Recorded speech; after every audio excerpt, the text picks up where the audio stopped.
just sat here reading a pamphlet that got sent through the post. Hello to everyone out there. Now, I've been asked to do this little live now to talk about my life and my different encounters with people.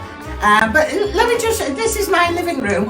So yes, I've got my boas, which I always keep on a coat stand because I think the best place to keep a feather boa is on a coat stand myself. I've got a lamp there that was given to me by a very good friend for my 30th birthday. That was given to me by Gandhi.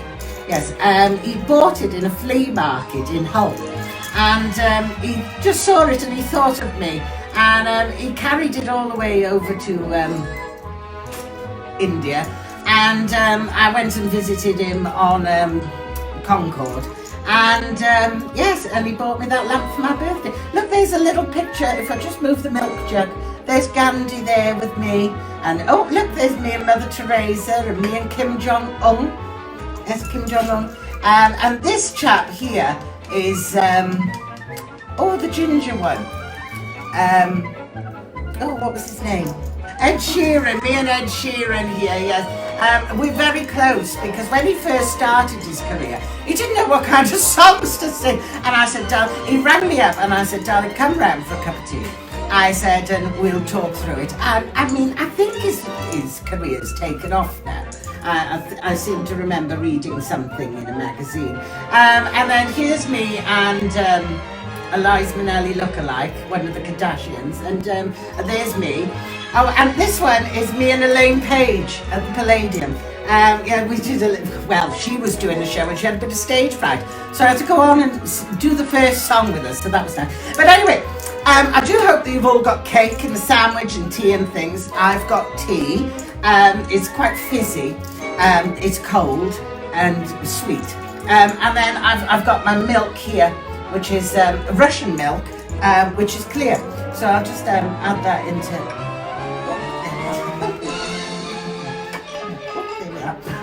So that's nice. And then I've got a cream cheese and cucumber sandwich and a Victoria sponge. So yes, I'll be talking a bit about my life and I'll be taking questions. If you've got questions, do send them in. Well, how can I talk and eat?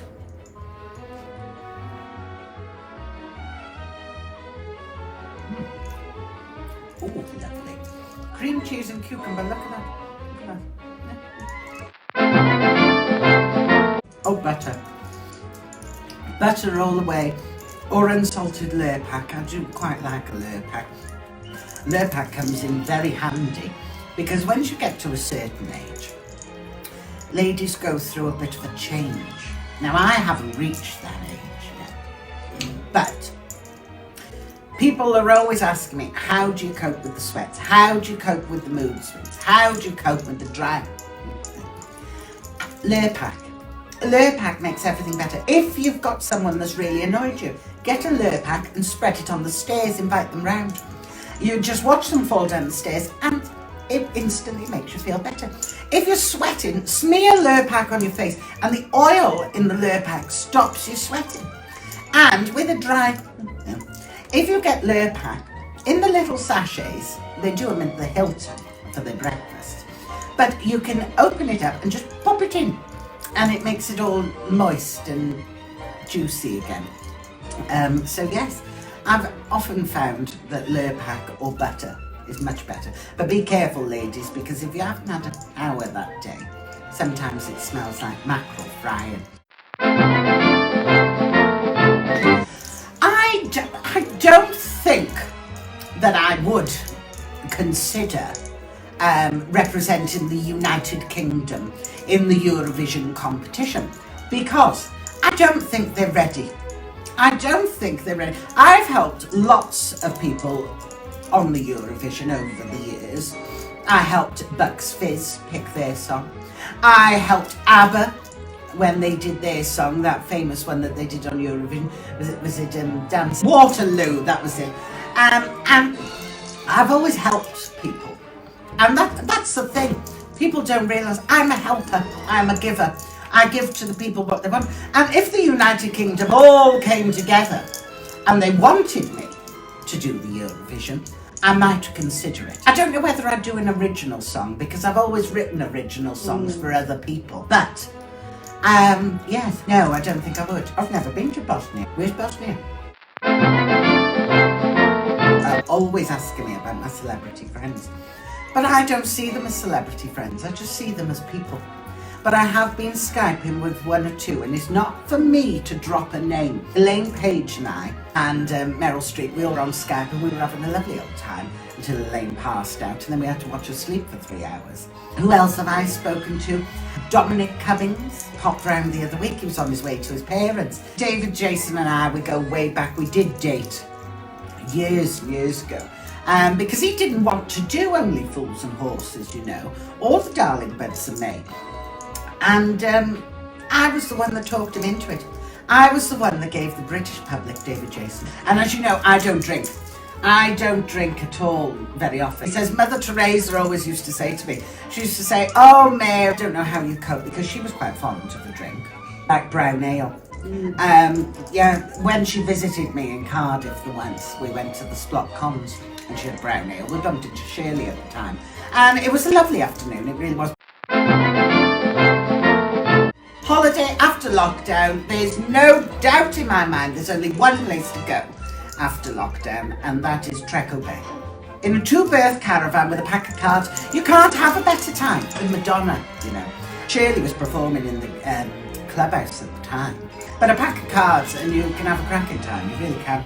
I have helped out with girl bands across the years, you know. I don't know whether you've heard of them, the Spice Girls Together. A lot of people think it was Simon Cowell, and it wasn't.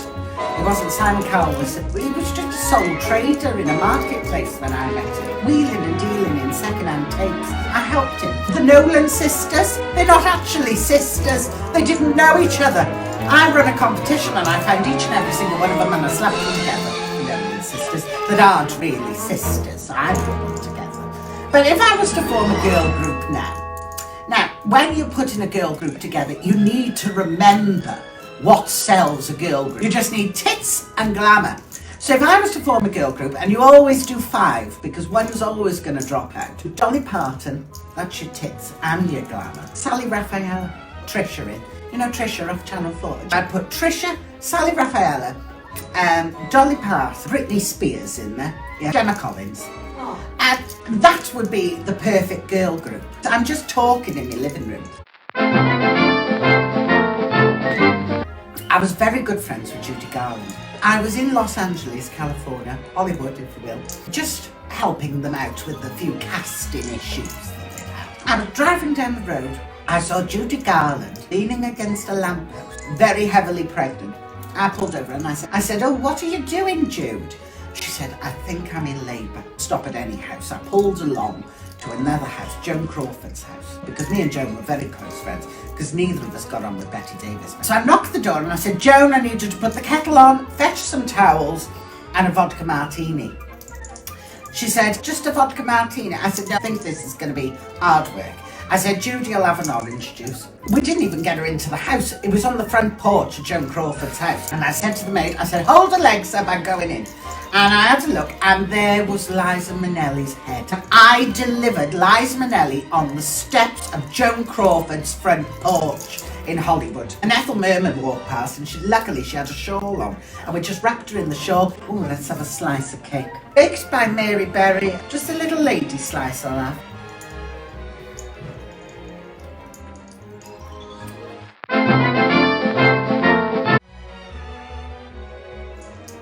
Go outside. I don't think I can say. Not only did I sign a confidentiality agreement, as we're just a group of friends having a chat, I shouldn't be saying he's still alive. Carol Baskin's husband is still alive. He's laying low. He'd got involved with the Greek mafia in Bournemouth. I shouldn't have told you that, and keep it to yourselves, because I've been Mary Golds. Ta-ra.